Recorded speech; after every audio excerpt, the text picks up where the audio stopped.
Hello বন্ধুরা, আমি সৌমি। আমার রান্নাঘরে সবাইকে স্বাগত জানিয়ে আজকে রেসিপিটা শুরু করব।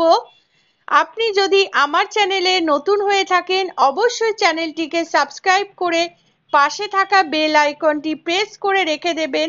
তাহলে আমি নতুন নতুন ভিডিও ছাড়া মাত্রই সবার প্রথম আপনার কাছে নোটিফিকেশন চলে যাবে। তো আজকের রেসিপি হলো একদম ঘরোয়াভাবে কিভাবে আপনি পান্তুয়া বানিয়ে নেবেন, সেটাই আজকে আপনাদেরকে দেখাবো। তো পান্তুয়া বানানোর জন্য আমি 200 গ্রাম মতন ছানা নিয়েছি।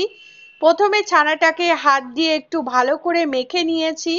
তারপর এর মধ্যে দিয়ে দিলাম 2 চামচ ময়দা, 2 চামচ সুজি, অল্প একটু বেকিং সোডা আর 1 প্যাকেট গুঁড়ো দুধ দিয়ে ভালো করে এটাকে মেখে নিতে হবে। হাত দিয়ে চটকে চটকে এটাকে ভালো করে মেখে নিতে হবে। তারপর এর মধ্যে অল্প একটু ঘি দিয়ে দিলাম। আবারও একটু ভালো করে মেখে নেব। এটা মেখে নিয়ে আমি 10 থেকে 15 মিনিট মতন ঢাকা দিয়ে রেখে দেব।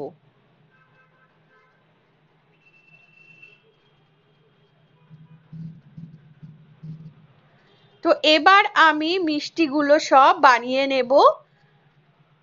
হাতে একটু ঘি লাগিয়ে নেব, নিয়ে ছোট ছোট বলের মতন করে 2 হাত দিয়ে ভালো করে গোল করে নিয়ে বলের মতন সব মিষ্টিগুলো বানিয়ে নেব।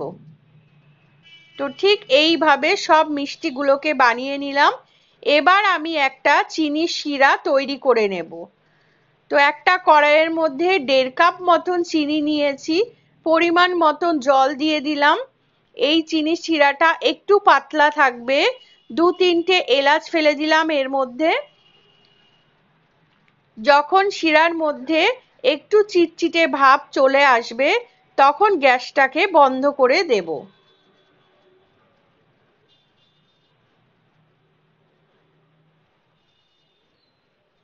তো আমার চিনির শিরাটা রেডি হয়ে গেছে। এবার গ্যাসটাকে অফ করে দিয়ে আমি আরেকটা কড়াই বসিয়ে পরিমাণ মতন সাদা তেল দিয়ে মিষ্টিগুলো সব ভেজে নেব। তো গ্যাসটাকে একদম লো করে মিষ্টিগুলো সব ভেজে নিতে হবে। হাই করে ভাজলে মিষ্টিগুলো সব পুড়ে যাবে। একদম গ্যাসটাকে লো করে রেখে প্রত্যেকটা মিষ্টি লাল লাল করে ভেজে নেব। আস্তে আস্তে করে উল্টে পাল্টে নেড়ে দেব। বেশি উল্টালে মিষ্টিগুলো ভেঙে যেতে পারে, তাই একদম আস্তে আস্তে উল্টে পাল্টে নেড়ে নেব।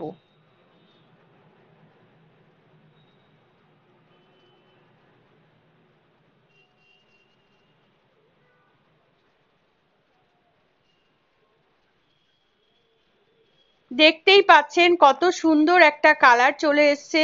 আরো কিছুক্ষণ মিষ্টিগুলোকে সব ভেজে নেব।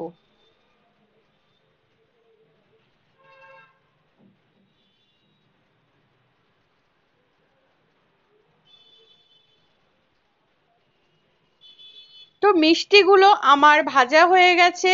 এবার মিষ্টিগুলো সব তুলে নিয়ে চিনির শিরার মধ্যে দিয়ে 7 থেকে 8 ঘন্টা মতন ভিজিয়ে রেখে দেব।